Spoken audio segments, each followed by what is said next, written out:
Hello, hello, hello, and welcome back to another episode of Personal Branding Secrets with me, Ash Borland, personal branding coach, helping you embrace your individuality and stand out from the crowd so you can build a profitable, but more importantly, sustainable personal brand business. And today we have an extra special guest for you. I say that every time, extra special guest, but this one is an extra special guest.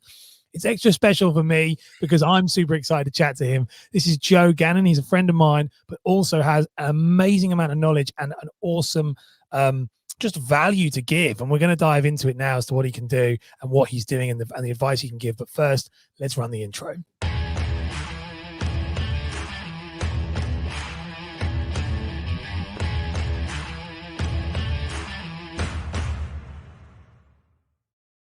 Hello, hello, hello, Joe. Welcome to the show, mate. Again, yeah. Hey, Ash, how's it going, man? What an intro, both visually, which I just got to enjoy, and what you said about me. Thank you very much. Yeah, it's a pleasure to chat again. Mate, it's great to have you on. And the intro is it's vague, but also massively endearing of you. Is that, and this is what I want to make sure my listeners, people who listen to this know, is you do a lot of things, but I want to make sure that you can explain what it is you do properly, because every time we speak, it's evolved into something newer and more exciting with new and exciting people. So we're going to dive into that, I'm sure, in this chat. So that's why it's quite vague, but it's amazing to have you on. Like you were probably one of the most downloaded. I never told you that, but you're one of the most downloaded episodes when you came on last time, because you were so deep in psychology. You know, I love that. Oh, wow. Yeah, amazing. It's good to hear. Set the expectations high. Yeah, it is, mate. So how is everything with you? You know, what's going on? Let's explain for my listeners, you know, what do you do? Why do you do it? How do you do it? Let's do a real brief overview, and then we're going to dive into some of the nitty gritty about repurposing and stuff like that. Yeah, amazing. So my short-lived career, I'm 23, so I can't say a career yet, but mainly around content strategy, social media. So most recently helping creators, business owners, entrepreneurs to like repurpose their content, basically. So the way I kind of see myself at the moment, and like you said, it's changing very quickly, looking to build a team, about to try and hire someone full time, which the last time we spoke, I don't even know how many months ago that was, with the lockdowns blurred everything. But things are moving quick, and I'm very much learning as I go. So I'm looking forward to talking about lots of different stuff, but almost see myself at the moment as kind of like the content production arm for creators. So like being the creator behind the creator, helping people who are putting out YouTube videos, podcasts like yourself, all of this long form content that they can just sit down and like record once a week, send it all over, and then they could just have like social media content just provided to them. So all of the output, almost like replicating what a social media exec full time could achieve, just because I really enjoy myself, like where are the opportunities on social, how can you package content and repurpose it in different ways. And then the content I try and put out myself is just dissecting what I do for clients and just trying to package that up so everyone can do it themselves. And I'm really think I've got a bit more time back. I want to almost hire myself and treat myself as a client to then sit down and do a podcast like this, or do YouTube videos once a week, and then to just have like all my socials, like all this different content being produced in different ways. Not there yet. Still got to free myself up, but I guess that's the overview. No, that's brilliant. And do you know what? It's amazing to have you on for this. I mean, I know that's what you do, and it's one of my it's one of my favorite things to talk about. I actually have another podcast called Content Marketing Crusaders, which has just launched as of last week. And so when recording this, we're on a second episode now. And because my kind of hobby is, I love what you do. Like it's this ability to repurpose content in contextually relevant ways for each platform is quite incredible. And just to recap what you said about where were you when we last spoke. When we last spoke, you said, I don't know what I'm going to do, but I've got something and I'm just kind of planning it. You just literally left your job and you were like, I'm not sure where I'm going to go and what I'm going to do. So it's amazing to see where you've gone already. That's really exciting. So when in regards to, let's dive straight into that then with content and repurposing, and because that seems to be, it's a very big hot topic. You mentioned Gary Vee off there to me, and that's a similar thing. How important is it that creators who are doing long form content, that they do repurpose that content onto social media platforms? In your opinion, how important is that? Yeah, I think it's massively important, the distribution arm of of creation and getting yourself out there. So whether you do have an existing audience who do know, like, and trust you, whether you're just trying to put yourself out there primarily, so you're building social media platforms from the ground up, then the advice is always to look where the opportunities are. And obviously social media does move so fast. It's an ever-growing landscape. Last 6 months, we've suddenly got YouTube Shorts, we've got Instagram Reels competing with TikTok. You're one of the most frequent people that I see putting out content on TikTok. Like, you completely know it yourself, and I think people should just watch what you're doing and replicate it. So if you're growing an audience from scratch, or even if you're just looking to get the most bang for your buck and time spent, whether that's your own time, whether you do have a team, you just need to see what the opportunities are, and that ties into organic reach. And so things like, so my background is social media strategy. I did do a psychology degree and we geeked out on that the last time we spoke. So it's kind of psychology and social media are the two interests, and I've connected the dots with with hindsight and retrospect, that repurposing ties into that. So it's like, how are people behaving on different social media platforms? Where are the opportunities? It's like the social media side, and then is the psychology side, and then the social media is like the landscape I'm playing in, like the field I'm playing in. So I think the advice, I'm sure you give this advice as well in your brand new podcast, which I'll definitely check out. It is the distribution arm. Once you've put content out there, if you sit down and have an hour call, if you can focus on pillar content first, then that's so efficient. And from that, you can create so much content. So I, from my own experience, started creating content on LinkedIn primarily. And so my own personal story was I really wanted to start creating content. I knew that if I could put myself on camera, just recording with my phone for just 2 minutes, that people begin to know me, because I was trying to build an audience. I knew that people needed to at least see my face, hear my voice, and begin to understand what I was interested in, to get to know me deeper, to then start engaging, to drive my engagement up. And I remember going out. So I used to work at Cambridge University in their social media team. I would go out at lunchtime, really psych myself up. I had half an hour just to record my first video, and I would do like 20 takes, just couldn't build up the confidence to do it. But once I did post that video, I realized, hang on, I've just taken like half an hour to record just a 90-second video. Or realistically, even if you sit down and record a video on your tripod or your smartphone, it can take maybe an hour or two realistically from start to finish.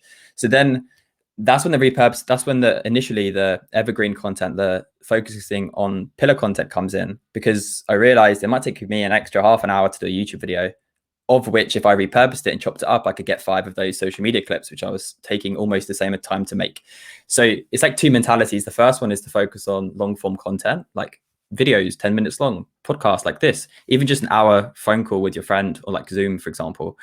Focus on that first, focus on pillar content first, and then the repurposing content, then your output could just amplify, because you've got an hour of you talking, dropping so many nuggets. That could be video content, tweets, Twitter threads, blogs. Like, suddenly from, everything can work down, top down from pillar content. So, and then, you need to give yourself enough leverage to be seen. It's not enough to show up on social media, unfortunately, once a week, or, when you feel like it, because the algorithms have, they run on set rules and set criteria. It's almost like a checklist. So if you're not achieving and you're not ticking the box of frequency, then you're not going to be shown to more people and be benefiting. So I think you're one of the best at showing up consistently on social. And then you also have the quality aspect, which you've refined over time. So repurposing is huge. That is the long answer. Oh, it's an amazing answer. It's really good. I'm trying my hardest not to butt in anymore. I'm getting better at being an interview person as opposed to diving in, because the gold comes out when you guys are allowed to express it freely as to what you're experts at, and I think you couldn't say it better. I mean, it's amazing. One thing that's very interesting that I would like to point out on it is do you think, I was interviewing Jonathan Palmer yesterday, so obviously when this comes out, it would have been the last week's episode, but and he is saying about, he does 1 video a week on LinkedIn. That's it. But it takes him 20 hours to film a 45-second video by the time he's scripted it, researched it, edited it, put all of he used a green screen and changed everything every 1.5 seconds, something changes in the background. And that is massive, that's insane amount of time.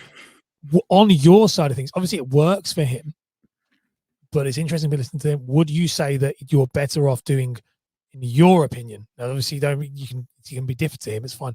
Would it be better to have, you're saying, uploading daily, uploading more, like was once a week not enough? What's your kind of take as a professional? Because obviously this is opinions, not facts, or what you believe is right. What would you say? Yeah, of course. So for context, yeah, Jonathan, for anyone who doesn't know, Jonathan Palmer, he produces amazing videos on LinkedIn, and his almost like niche, or his approach to it is green screen, it's scripts, it is hook straight away. It's like he's researched everything. So, I mean, 20 hours is like, whoa, Jesus. Yeah. But that is that's a lot, isn't it? I can understand where that comes from his niche. I think for anyone, you have to. So I have predominantly focused on LinkedIn. So about 18 months ago was just posting on LinkedIn because that's where the organic reach was. It was that or TikTok. At the time, it wasn't mainstream that you could do educational content on TikTok. Arguably, there was opportunity, but I was actually in that time in my life was looking to upskill, looking to network, was career focused. So creating content on the platform for professionals and for where I could direct message someone and get a job, which actually happened with Andrew Heathcote, who you've had on before. Yeah. Met him over direct message. Almost all opportunities for myself in terms of work and career have come from direct messages, usually on LinkedIn, which is mind blowing. So I focus on LinkedIn predominantly for that reason, but also just to get to know people as well.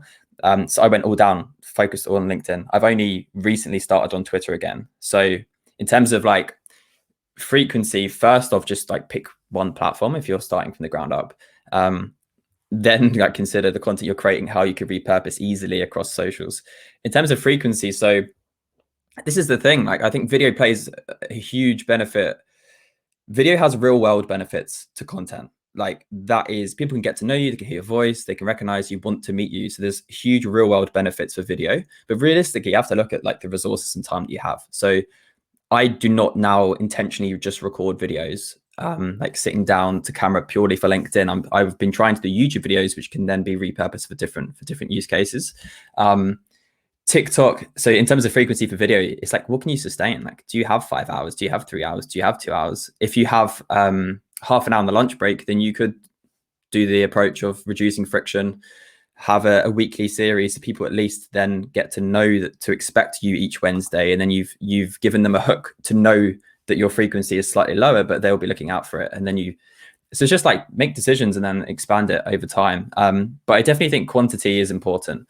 So someone that I have the pleasure of working with, Ali Abdul, I had never heard of focus on quantity before quality. Like obviously the mainstream advice is like focus on quality of content.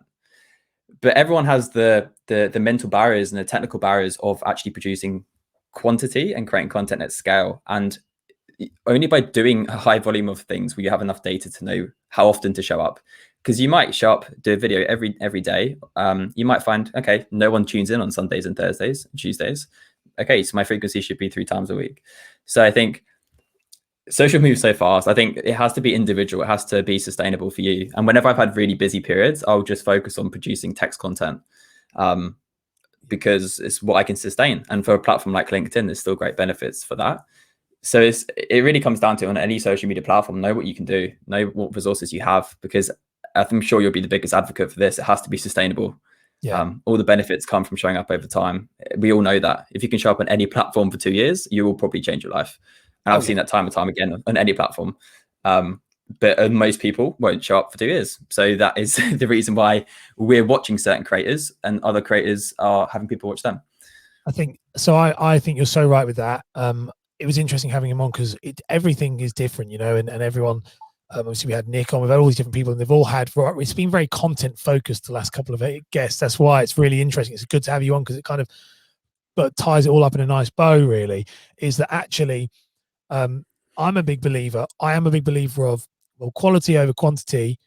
Sorry, quantity over quality. I am a big believer of that. I think that it can become dangerous as well. And I can be a victim of that. Or not a victim, I can be foul of that as well, is that when you get used to the idea of volume, you can throw out any old crap because you think, and you can start to kid yourself to believe it's decent content. And that's where I've definitely fallen foul a lot, is I look back and go, come on, why did I post that? You know, because what was the point? Like, and I think that TikTok has something to do with that, because you have this 15-second window and it's very hard to deliver anything of value in 15 seconds. It's very hard, like to really do it punchy. And so you end up really dumbing it down to kind of to the point where it's not really valuable and can do. This is what my experience of TikTok has been. And one of my good friends is, he was my TikTok coach, and he's one of the #1 coaches in the UK for it. It's a guy called Josh Moore, the ginger marketer, and he's a beast at it. But I say to him all the time, I'm like, it actually hinders when I post that TikTok content onto my other platforms. It hinders me because it makes me look less technical than what I actually am, because you can't say enough. So it's very interesting on the volume of it. But I definitely would say, from a learning point of view, and you said you when we first came on air, you're like, your equipment, your gear, like, because obviously when I spoke to you last time, I was in my lounge. I was sat on my dining room table. Like, I have only in a year, the quality and the understanding has gone like to the next level. I'm realizing this audio only, so I've just done up on my hand. It's gone to a different level, and that's only it's gone. That was it. Where we go. I always want to use that so badly. So like, it's gone to a next level because of volume. So if you fail 10 times, you're not going to fail the 11th. Like, that's one thing I would definitely say, is that, like, when I'm going live every single day, within a month, I had gone live more than most people have in a year. So I was kind of knew what would go wrong, knew how to do things right. And I think that's something people don't understand. Now, one thing I definitely would say, be interested to hear your take on this, is now that I know kind of what to do, and I say kind of because we're always learning, I've now made a decision. I have to step back and do less. But try and now that because my less will still be 3-4 times a week, but instead of doing 20 posts a week, I can do 3 high quality, optimized for search engine, optimized for us, and actually deliver something proper. Because I think sometimes, be interested to take your approach with this, Gary V, in my opinion, the approach is dangerous when not fully understood, and you end up just throwing any old crap. 100%. It's such a intricate balance with the quantity, and I'm the same. So I've predominantly done content marketing with the approach of like long-term perspective. You just put value out there over time, and people will come back to you. My brain just mashes at the thoughts of like outbound sales, and today I have to do 90 calls. Like, my brain, like, I like malfunction, because it's like, where's the quality in those calls? Surely 20 calls or 5 calls with the right people is going to get to more results. And then if I have to do 90 calls, well, why not 90? What if the 91st call that I had was the prospect to the client? Like, I generally hate the quantity game. So when I say about like quantity over quality, it's just putting in the reps that you can achieve. So like, I'm not talking necessarily like daily content, but 5 times a week, 3 times a week, and making that work for you. So your output might be 3 times a week or 5 times a week, but you're just sitting down for chatting to a friend every Thursday for an hour, and you're repurposing the content to show up 3 times a week. So it's almost like sort of how I imagine it in my mind is like the shop window in the back of the shop. So the back of the shop, you could just be doing like 1-hour chats with people. You record the audio, it gets transcribed, and then you just reel off a month's worth of tweets, right? For example, that's the back of the shop. But the front of the shop window is, oh my God, that person is showing up every single day and writing a tweet. And that's how I kind of, in my mind, I'm more interested in how I can refine the back of the shop, and think about processes, and think about how I want to appear and where I want to appear. And then that's how to just like tick the box of to tick the box of quantity. To tick the box of quantity, in that you do need a set level of quantity. But I agree, like, I do love Gary V, but there's showing up twice a day, 3 times a day is not really tangible advice for a lot of people. I did read a great article recently focused on micro content and things like TikToks and Reels, and had a really nice term called content density. And this is when you get into the intricacies of things. So I don't post on TikTok myself, but I have started to do it for clients. And we've realized the same thing, that despite the fact that TikTok can be under 60 seconds, it is the 15 seconds, the 20 seconds. Like, I'm sure the person who's the TikTok strategist can provide so much more information than I can about that. But the content which flies with the algorithm is like, boom, like someone said a sentence, it's like a mic drop moment. It's very hard to replicate those regularly. So we all think, okay, so under 60 seconds, portrait content, we tick the 2 boxes. But these platforms want it obviously, I think you're probably the same, that TikTok, I have to really consider my balance with this platform, my relationship with it, because like you said, 10 seconds, 15 seconds, how short are our attention spans going? Like, when's it gonna stop? Is it just getting reduced and reduced and reduced? And the way the algorithm is one massive feed of everyone's trying to grab your attention, whereas usually you should be intentional with the information you want to consume on any given day. And it's crazy, it's a vortex. But the article that I read about content density is where I think, for a creative perspective, if you know you have to produce content which is that small, like scale in length, 15 seconds, think about content density. So think about how much you are packing into that 15 seconds. So to get the results, the content that gets the results is like the hook. So you have a hook at the start, and then you provide your value, and then you do have for the platform. So for the TikTok, it might be like, tag a friend or some social proofing in there, or check out the other content on my profile. The good thing is you can systematize these things and like write scripts for things like TikTok. You can literally have a bullet point list of 20 hooks, which like you get people's attention at the start, which ticks the TikTok box. And then the duration is like a mic drop moment that you have.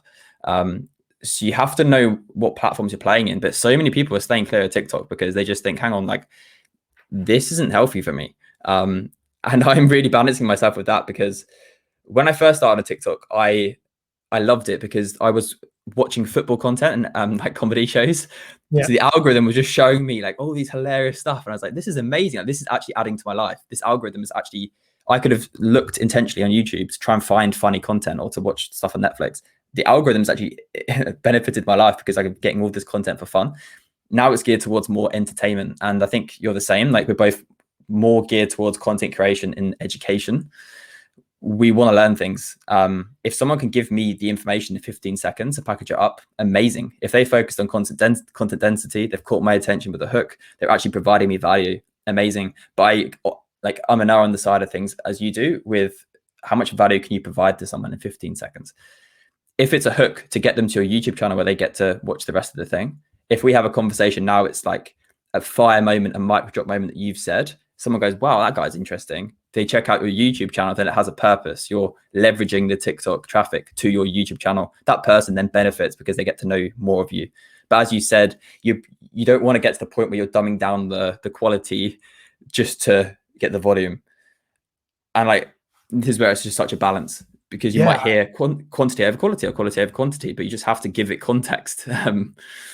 Oh, I completely agree. Do you know what? That's an amazing way of describing TikTok. This is why I love having you on, because you're just so intelligent, and it's so amazing to hear. Because the issue, I might say, my friend, he was my coach, and he's been on the show. I'm going to get him back on again because he's doing really, really well. And is what TikTok, and I don't know when I'm saying this, I always dance with TikTok as to whether I'm going to use it. The underpriced attention is so good that whenever I do, whenever I act this, okay, let me reframe that. Whenever I actively do what you just said, when I actively structure a specific contextually relevant TikTok video, and TikTok really does tutorials. So the best stuff that pops for me on TikTok is, this equipment is going to change your, so StreamYard, where we're currently recording, the best, do you know what the best software is for streamers? Boom, StreamYard. Visual explanation of it. This is what it does. This is 3 things it does. You can get it in my link in the description. That stuff, 80, 90, 100, 150, 200, 300,000 views. They do really, really well. Any tips and small advice, really hard to make work. And what I've definitely noticed as well is that you and especially we'd be interested to hear your side on this with what you do. Repurposing, TikTok does not function that way, because as you said, it's 15 seconds. It's all to do with watch time, and you want to get 90 to 95% watch time, but they cap it at 8 seconds. So if it's under 8 seconds, they'll penalize you because you're trying to trick the algorithm. So it has to be between 8 seconds and 20. That's kind of the feel they want. And the annoyance with this is that to try and find a decent 8 seconds or 15 seconds or 20 seconds from a long form YouTube, like a YouTube video or a podcast, something like an hour chat, a half an hour chat, it's really difficult. It's really difficult. It's a lot of work because you're literally looking for needles in a haystack. And it is so hard. And I've done it myself, like even down to the point where I use things like I use scripts and I use BigView, you know, to script my videos and record into it. And I actually have a partnership with BigView, so that's really helped, and that's been great. The thing with them though is the effort to actually script a 15-second video, put it into BigView, record it, but then they want jump cuts because they need to make it look like it's moving. So you then have to put it into a third-party software to edit it to look like you've recorded it crap. It's a lot of work. I always dance around with it as to whether it's worth it or not. Now I have friends who have built big. I've got a mate of mine who's a fitness guy. He's like got nearly 1 million likes, loads within a couple of months. You know, he's doing really well, but it takes him forever. So I don't know. I'm still the jury's still out for me on TikTok. I still think LinkedIn is. I mean, interesting to hear your take on this one, but I still think LinkedIn has legs. I think it feels different to me than it did last year. It's more mature. They're definitely, things are a bit weirder on there than they were. I don't know. There's something different about it. But I still think it has legs. But I'm a big advocate of YouTube. Like, I'm a huge advocate of YouTube, and it's going to be interesting to hear you now. I'll tell you, especially if you're working with Ali and people like that, is that the more I surround myself with this podcast, and this is what's blown my mind. This will be interesting to hear you. Success leaves clues. And when I interviewed some of these really successful personal brands, and my whole thing is about building a profitable, sustainable personal brand business. So it's about being able to make money all the time, consistently and sustainably. YouTube, it always comes back to YouTube. It always does, because it's a search engine. It's the only one. Where's your stance on YouTube now? Since obviously we spoke, I know your YouTube channel does quite well when you upload. You don't upload enough, but you could have been a top LinkedIn YouTuber. It was great. I used to watch your videos all the time. Where do you sit with that now, working as well with obviously your clients being YouTubers and podcasters? Where do you sit with it now? Do you think YouTube is one of the top ones? Yeah, 100%. Like, going back to what we said about TikTok being underpriced attention, I think if you're looking to grow a social media platform, you need to look for the underpriced attention. So I tripled down on LinkedIn because it was underpriced attention, and it made sense for me. It was easy to, text content was working on there. I could just show up and talk about podcasts and books, and that worked. TikTok is requiring us to actually be on camera and to provide value in a very short space of time, and it's visual. It's slightly harder. So in terms of underpriced attention, I do love that term. And in terms of repurposing content for TikTok with current people that I work with, it's really hard. You can do it, but as we said, like, it's such a short time frame that the hook is important. You need to give people that reason to, like you said, it's a needle in a haystack. So more recently, we're recording specific content, portrait content, to then tend to the fact that TikTok can then be reels as well. Shorts, yeah. And then shorts, so you can tick all those boxes. But as you said, like, social is tough. Like, to see benefits from any platform, you can either just stick at it and tick things over, and that's a good approach. And then every now and then certain content will perform. But you need to triple down on what is specifically working. And to have a TikTok that flies or a Reels that flies, you do need to understand and realize it's an algorithm. It's like set things you need to do.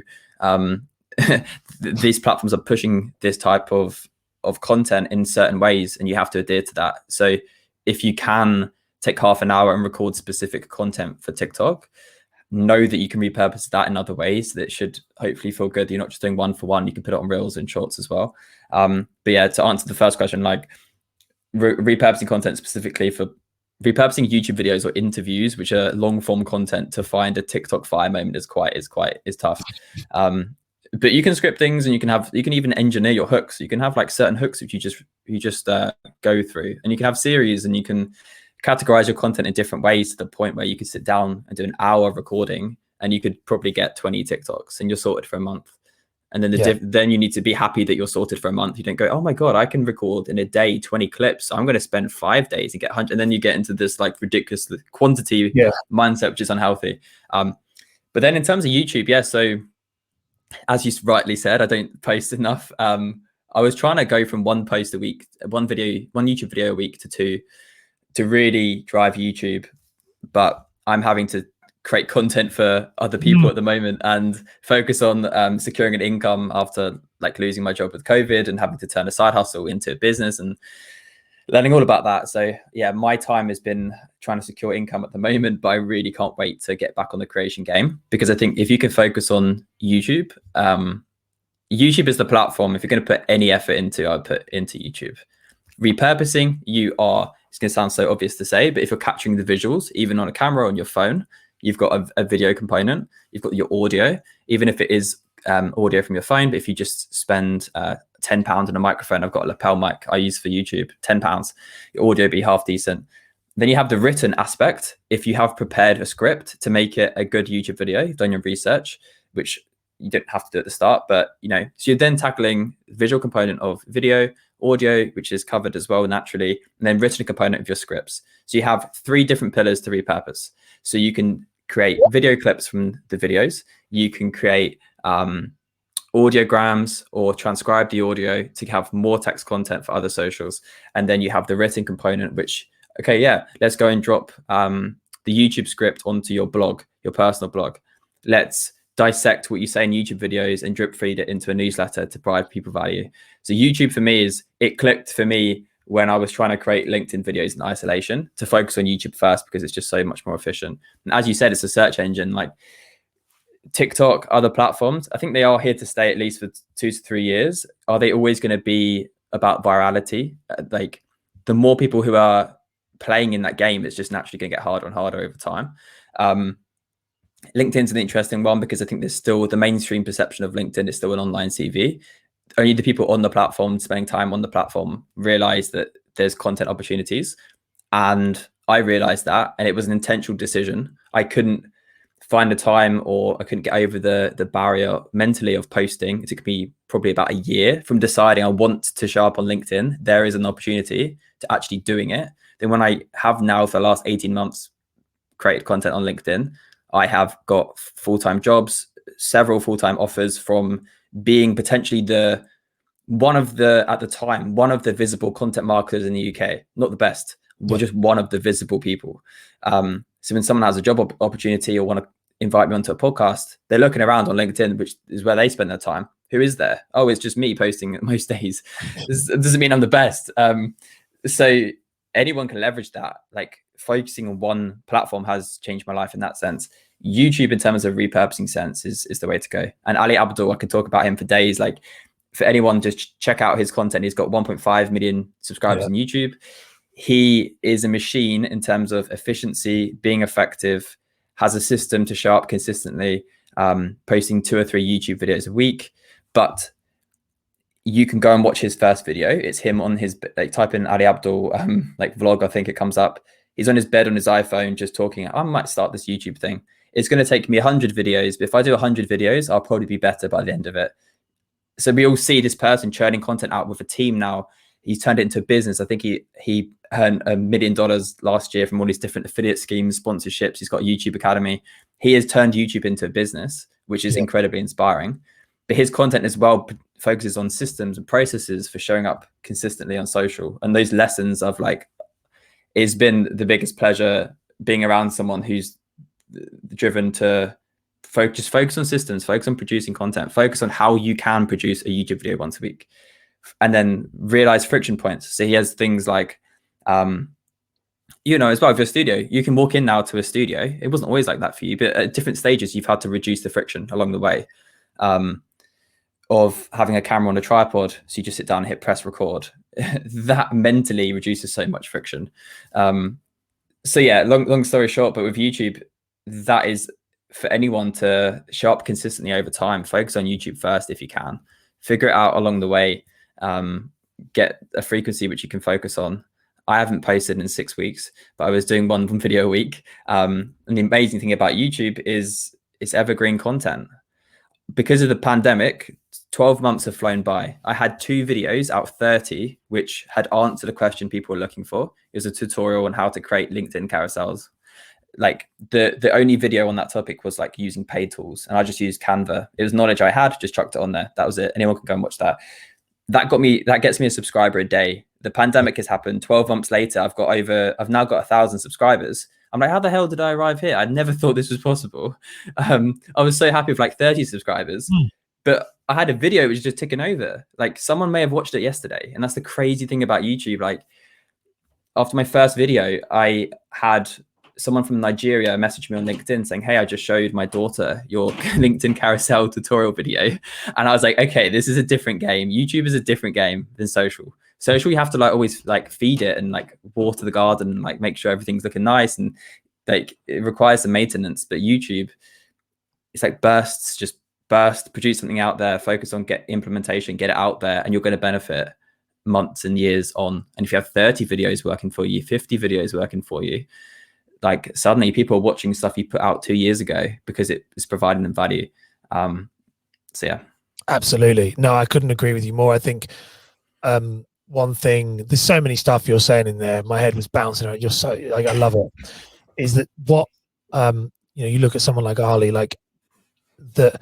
I actually, funny enough, I bought my iPad off one of his iPad reviews, which is really crazy. And I saw that again. That's how I stumbled across Nick's content. So I stumbled across his, and then I knew that you knew him, and I was like, oh, crazy world, because they are you. I never looked to find him. I searched for an iPad review, and because he had authority in his world and in what he did, his was the first one to come up.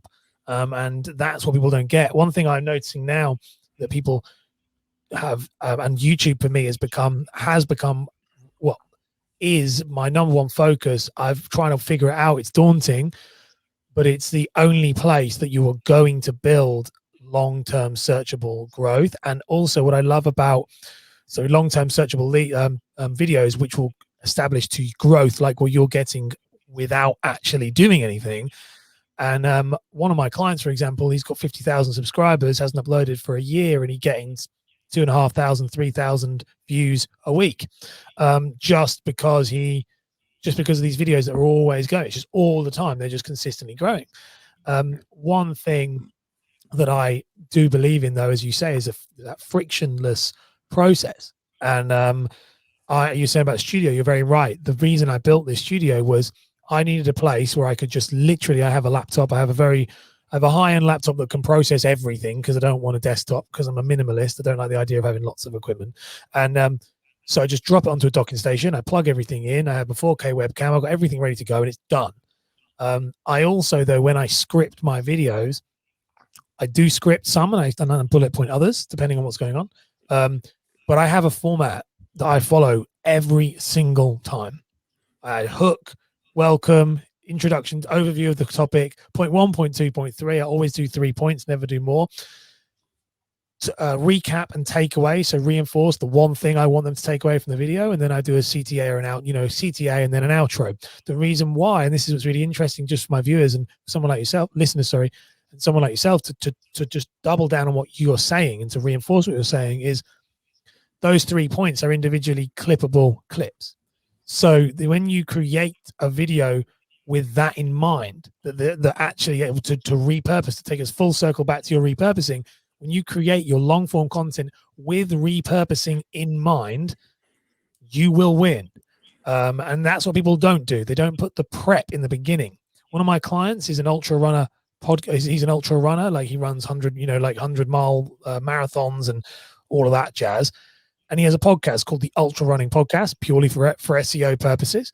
And what we've done with him is we searched ultra running on incognito mode in YouTube, because he's going to clip it up. Of course, you're doing ultra running, and documented every single one, A, B, C, D. What are the things that people are searching?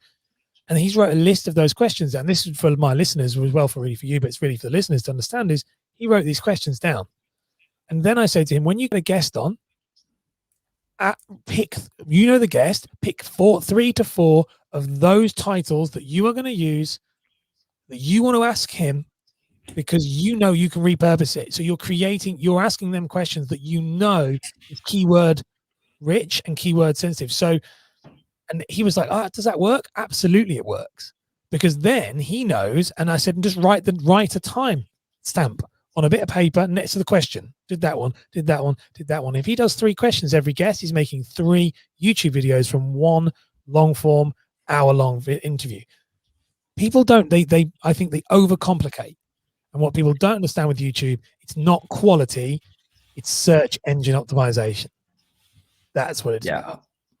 100%. Like that one discoverable like discoverable video is just that is producing 95% of, I think it does rank as LinkedIn carousel, that key term on YouTube. So it's got Google search now. Yeah. But like, to dissect that though, for anyone, like that was something I was just doing every day. And I was like, I got like 3 DMs or like 2 DMs. Sorry, I think I got like 1 to 2 DMs a week. Someone saying, hey, how'd you do this thing? So to be honest with you, it was for my own. I did that video for myself. It was like, I'd rather give these people a video link than to have to explain it every time. And for anyone, like, and it falls under general content marketing or like LinkedIn topics and stuff like that. So okay, cool. So that fits the general theme of what I might want the YouTube channel for. So I'll put it public. And then sure enough, if you've got one person texting you or a friend saying, hey, like, what's the podcast mic you use? Or hey, like,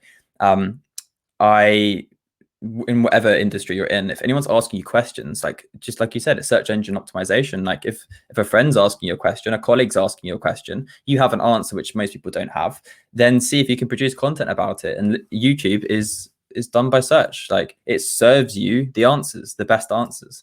And everyone crowdsources in the by watch time and retention on what is the best video, that the cream rises to the top.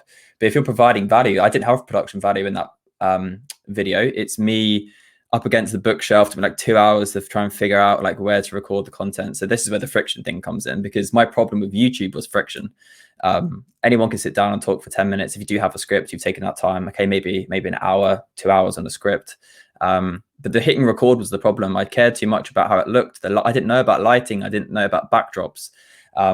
So then I start to explore the technical problems, which are my friction. And that was things like, okay, invest in a light. It will save you time. It's worth it.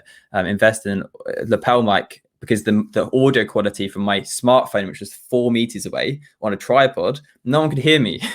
That's a problem. Like you can't do a YouTube video if no one hears you. No one's going to watch that. It's just base criteria you should do. But 100% going back to what you said, for anyone, like, in the script, think about repurposing. So a great way to do this is to create content, which is list calls, my 5 tips, my 5 productivity tips, or here are my 10 ways to improve your podcast quality. Do things like that. In your script, you're going to have like 5 different potential videos, which you can repurpose. And then just think about the script. So whether on the script, you just do things in bullet points, but you have that hook or that intro, and we all think with YouTube videos, we have to do it in one take. Like I have my phone on my lap, usually out of camera, and I have my bullet points on there. And then I'll just look to the camera, pause, and then say the next point. So just do these natural pauses, because you're going to edit the content. And like, as you said, just think about the clips. So don't just reel off your 5 points, which only make sense contextually as a 10-minute video. Think about, I'm going to make probably 5 60-second clips here. So stop and just say something. You'll get used to this over time, which leads in to that question. And then that's just a natural clipping point, as you said. And the reason I love Ali's content so much is he talks about this on his YouTube channel. He has like a free editing course where you realize that a YouTuber with over 1 million subscribers is not doing everything in one take. Like he literally like talks to the camera, he claps, he'll say something, go, no. Hi guys, da da da da da da. Oh no, claps. Hi guys, does all that, because he knows he's editing the video. And he has the script, he has his bullet points, and he just completely just removed all these like fears and worries I had about YouTube videos. So yeah, I think repurposing, just have that in mind. And even if you're chatting to people, just hit record, get into that mindset of the creative mindset of, if you're doing a consultation for work, or like you're giving some advice for someone, a friend, just say, hey, can I record the content? I'm going to just plug in my mic. And I'm going to just say what I usually say, the stuff that I know. And then I'm going to just transcribe that and have tweets. I'm going to transcribe that and have LinkedIn content, text posts. Get into that mindset of just what you're already doing. Just think how you can create content around it is other advice. That's a great way on how you can get video, and make sure that we don't take too long. We're going to wrap up soon. But it's one of these things where my friend who's a TikTok coach, he records all of his sessions. But what he does do is at the end of his 8-week program with the one-to-one coaching, he always says group as well, but the one-to-one, he asks them, it's like 5 questions of what they got from the program. Now, that is his video testimonials all the time. You know, people worried about, I speak to clients, I don't know how I get video testimonials. And I was like, well, this guy, like, if you're a coach, record your sessions and just say to the people, do you mind if I take them from there? Because you've given me a testimonial already. if you ask the questions, I've got a closing question. Like, there's content everywhere. People who are camera shy, that's another one I speak to. That you say, I'm camera shy, I don't like talking to the camera. You're so right. You don't have to. You can do like what we're doing. Like, I like talking to the camera. I enjoy that. But I enjoy conversations as well. I love both of them. But like, if you're not naturally good at that, then just chat with somebody, as you said, and then cut it up. Like, some of the best clips come from you chatting with somebody else because you're not worried about what people are saying. So I think it's a brilliant thing. So Joe, if people want to connect with you, they want to work with you, where should they go? Where's the best place? We'll wrap it up soon, obviously, and just kind of send them off so that they can come and work with you. You can work with me as well. Yeah, do check out my YouTube channel, I would say. So Joe Gannon, youtube.com/Joe Gannon. So JOE. I say YouTube because I really am going to start posting there more to kind of practice what I'm preaching here with what I'm saying. But I want to put all of the information I know into YouTube, because this is the great thing about YouTube as well, to kind of summarize what we're saying. If you share everything you know and provide value on YouTube, and people are going to find you, you're going to produce high quality content, and it's a win-win. With so much things in content marketing, it's a win-win. If you focus on the upfront prep time, as we're saying, to just script and just think about repurposing, your audience benefits because they get a tangible 60 to 90 second clip of your YouTube video, know that it's worth checking out the full podcast because you've done that slight upfront prep. And once you've done that, it just becomes second nature. So I'm really hoping to distill a lot of just the stuff I'm coming across and learning and refining to save everyone time around content marketing in general, around repurposing, how you can do it yourself, the tools to use, everything like that. So I definitely say YouTube. Also, I'm predominantly active on LinkedIn as well, and also Twitter. I think my Twitter handle is Joe Gannon 22. And I had an old Twitter account since I was like 12.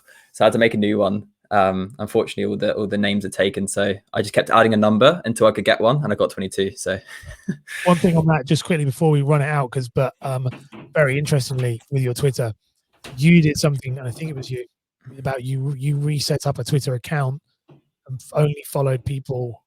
It was at the post. Just could you explain? Obviously, we've got a very short amount of time for that, but just explain a bit about that, because I really liked that and actually removed all my following people I was following because of what you said. I thought, what an amazing way of using it. So just quick little nugget there. Yeah, I'd highly recommend being intentional and proactive with your social media feeds. And I saw an amazing tweet yesterday. It was having sub 2-hour screen time is the new flex. Like, look into your digital wellbeing app, look into your phones, how much time are you spending on socials? Realistically, I made a new Twitter account because my old Twitter account was just outdated information. It wasn't sort of content I want to consume. So I've made a new Twitter account, just followed tons of, because I'm interested in business, entrepreneurship, thought leaders, productivity tips. I just made a new Twitter account. I'm not posting necessarily, but just purely because when I just obviously naturally throughout the day, I'm going to check Twitter and scroll. I literally learn every time I log in to Twitter. It's unbelievable. And I would be more than happy to compile a list of people to go and add, like, make a new Twitter account, just subscribe to 15 people, 20 people, the podcast you listen to, your favorite creators, and you'll literally just log in and learn every time. And that compounds dramatically over time. If you're every day being consumed by positive information and you've curated your social media feed to learn 3 months, 6 months, 12 months, 18 months, the ideas you're being come across, and then you're also doing your idea generation for creation on autopilot. You're putting idea generation for creating content on autopilot because you're learning all these interesting things, being suggested books, podcasts, you're putting your thoughts out to the world, you're refining it, getting people coming back with their perspectives. And all of a sudden, like, it's creating content is just so frictionless and efficient because all of this information is just being served up to you every single day, which you want. So we spoke about this at the start of the podcast. We could talk for days. I know I'm going to wrap up, but be intentional with your social media use with the platforms that you want to learn. If you want to use social media for educational purposes to learn and to create, then consider what platforms you're on. Because if you're just getting low education, serotonin hits with really quick entertainment content, that might not necessarily be best for you in the long term. Yes, okay, at 8 p.m, 9 p.m, and you've deliberately sat down to have some entertainment. But during the day, if all these platforms are engineered to capture your attention, to watch cat videos or to watch all these different things, you're not going to get any work done. You're not going to be doing your best work. So definitely be intentional with social media and make accounts where you just purely use to learn. And then so suddenly like Twitter and Instagram and TikTok can be amazing additions to your life. They're not distracting you, taking you away from important things. They're actually serving the greatest minds into one consistent feed. And you get to enjoy what Elon Musk is doing. You get to enjoy Stephen Bartlett in the UK. You get to enjoy all these incredible creators who, by the way, going back to the win-win situation, who are deliberately putting out everything they know into free content, because if they help you, you're going to check out their YouTube channel, their podcast, and then they're going to benefit in the future with sponsorships and partnerships. So everyone in the creator mindset has the goal of providing as much value as you can on social. So if you follow those people, you are going to change your life. Love it. All right, Joe, let's run it out now. Thank you so much. The value that you have just dropped down has been amazing. You're so intelligent. We'll definitely have you on again. We'll just keep tracking you as to where you're going, because it's exciting to see what you're doing. And 20 odd episodes will bring you back on again, mate, because it's been awesome to have you on. Your insights are really valuable, and I think they wrap up really nicely with where everyone else was with the previous guests. So thank you so much, mate. Let's run the outro.